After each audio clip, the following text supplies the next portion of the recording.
We are back live from Nationals Park, where it's getting a little bit loud here. Home of the Washington Nationals baseball team here in D.C., and we are turning to our panelists for their predictions. And here again, Ed, Farai, Ann, and Joe. I'm actually going to begin with my own prediction tonight, and my prediction is uncertainty in the U.S.-Russia relations. I was really struck looking at the pictures, and Ann will appreciate this, of Putin and Bush together for the last time in Russia, ambling down the pier in Russia and taking in one last sunset together. And I just thought this was the perfect bookend of their relationship.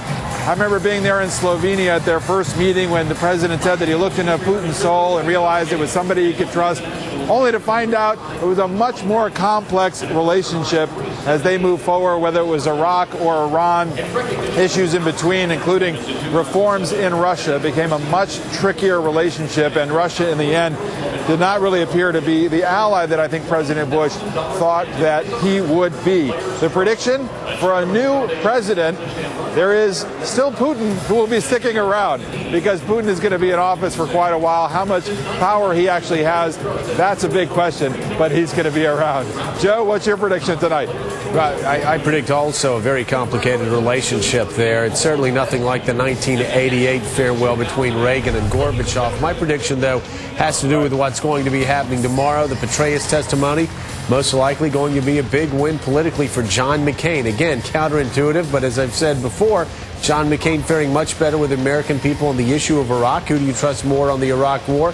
John McCain beats Hillary Clinton by 14 percentage points, and when he's matched up against Barack Obama, it's the same thing. And this all goes back, and this is the Democrats' problems on Iraq has been over the past 6 years. It goes back to something that Bill Clinton once said, which is better to speak with might than to be right, which means if you know what you believe and you're willing to fight for it and you go 90 miles an hour, people get out of your way. That seems to be happening now. All right, Ed, your prediction tonight. I think this is going to be a big week for Barack Obama. I think you're going to see him break out in the polls this week because of a number of different things.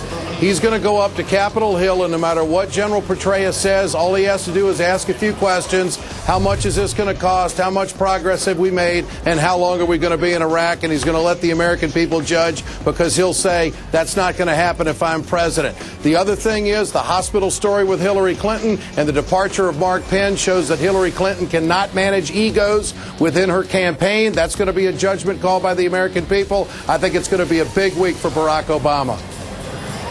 All right, Ann, your call tonight. What do you see? Well, my prediction is that the Hillary Hospital story is going to perhaps have a surprise ending. And I'm cheating a little bit in making this prediction because I actually am writing about this for tomorrow's paper. So I will say that it appears... I like that. Yeah, it's a great way to make a prediction, isn't it? Very safe bet. It appears that there may be another hospital involved.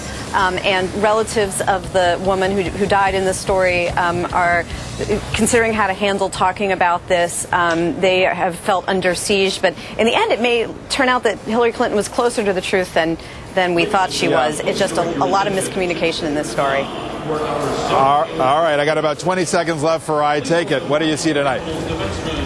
All right, this came out of a conversation we had on air today with a blogger.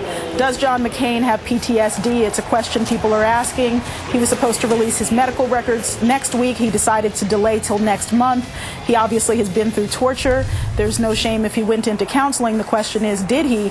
And is his explosive temper a result of some of the things he went through? Right. All right. Thanks very much to a great panel. Thanks for having us in from Nationals Park tonight. You know, Joe Scarborough said something that really is true, that ultimately our politics, everything about America, comes back to baseball. Right, Joe? That's why we're here.